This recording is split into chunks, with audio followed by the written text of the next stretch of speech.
Hey friends, welcome. At some point, most of us stop and wonder, why am I here? What is life supposed to be about? What is God's purpose for me? It's not just a casual question, it's a big deal. It's one that touches the deepest parts of who we are. And when we wrestle with this question, it's because we want more than just existence. We want meaning. And imagine yourself sitting with Jesus, the one who knows you better than you know yourself, and asking him this question. What might he say? Why not step into an imagined conversation with me, drawing from Jesus' teachings to understand God's purpose for your life in a clear and deeply meaningful way? Because you were created out of love and for love. And Jesus would likely begin by reminding you of a simple yet profound truth. You are deeply loved. Before the foundation of the world, God thought of you. He knit you together in your mother's womb. You are not here by accident. Think about that. That's beautiful. Your purpose begins with knowing that you are made by a loving Creator. God's design for you reflects His character. He made you to love and to be loved. And in the Gospel of Matthew chapter 22, verse 37 through 39, Jesus shares the greatest commandment of all. Love the Lord your God with all your heart, soul, and mind. And the second is like it. Love your neighbor as yourself. And this means your first purpose in life is to connect with God, to know Him, and to live in a relationship with Him. That relationship fuels your ability to love others authentically. Every act of love, whether it's forgiving someone, helping a friend, or offering a kind word, fulfills part of God's plan for you. Your life is about service to others. And Jesus might then point out to you one of His core teachings. The Son of Man came not to be served, but to serve. He would remind you that greatness in God's kingdom is found in humility and service. You may wonder what serving others looks like for you specifically.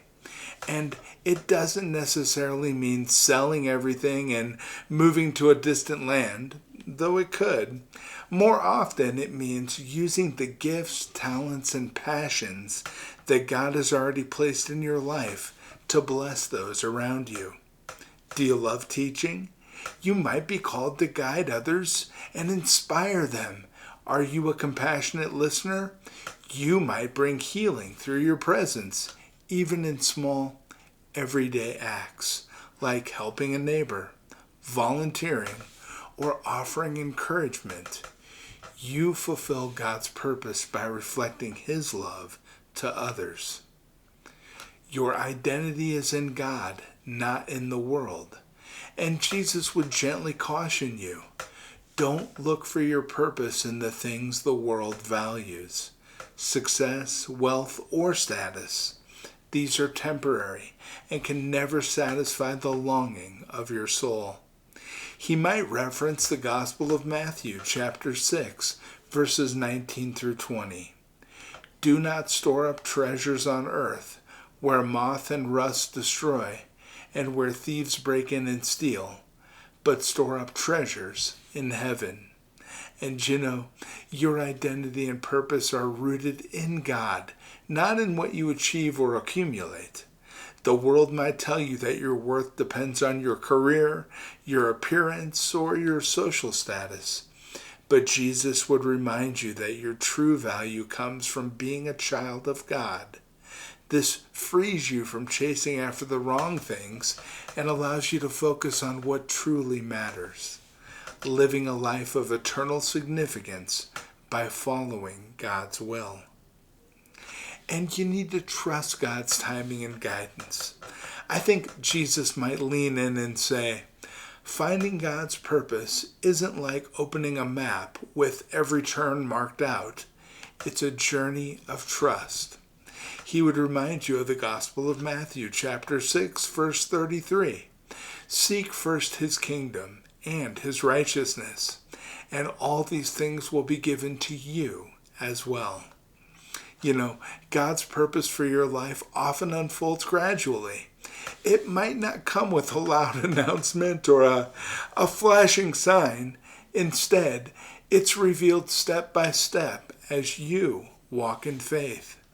Jesus might encourage you to spend time in prayer, to listen for the still, small voice of God, and to stay open to his leading even when the way forward seems unclear.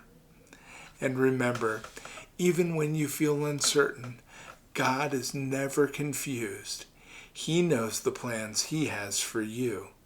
Plans to prosper you, give you hope, and a future. You know, you are called to be a light in the world. And I believe that finally, Jesus would offer a powerful challenge to you. You are the light of the world. A city on a hill cannot be hidden. Let your light shine before others, that they may see your good deeds and glorify your Father in heaven. You know, your purpose is not just about personal fulfillment either. It's about living in a way that points others to God. And this doesn't mean you need to be perfect. Rather, it means being authentic, loving, and courageous in sharing the hope you have in Jesus Christ. Your kindness, integrity, and faith can bring light to those who are hurting or lost.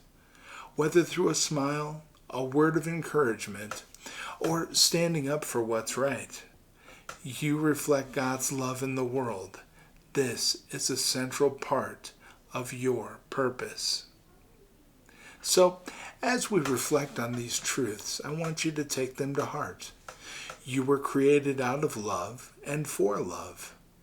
Your purpose is to serve others, find your identity in God, trust his guidance, and be a light in the world. Now, this isn't a checklist to complete. It's a way of life, a journey of growing closer to God and living out his love.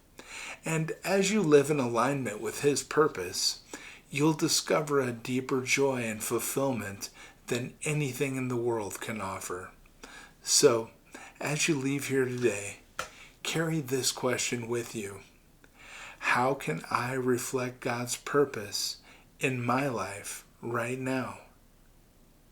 And you know what? By living with intention, you'll not only find meaning for yourself, but inspire others to do the same. And that, my friends, is a purpose worth living for.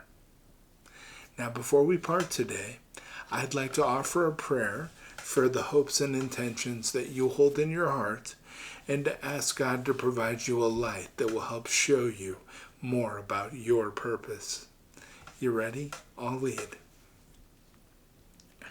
Our Father, who art in heaven, hallowed be thy name. Thy kingdom come, thy will be done, on earth as it is in heaven. Give us this day our daily bread, and forgive us our trespasses, as we forgive those who trespass against us. And lead us not into temptation, but deliver us from evil. For thine is the kingdom, the power, and the glory, forever and ever. Amen. Amen. And God bless every one of you. I will be back tomorrow with more things to talk about. Till then, don't forget, hug your family. They love you. And I'll be back tomorrow, friends. Take care. Bye-bye.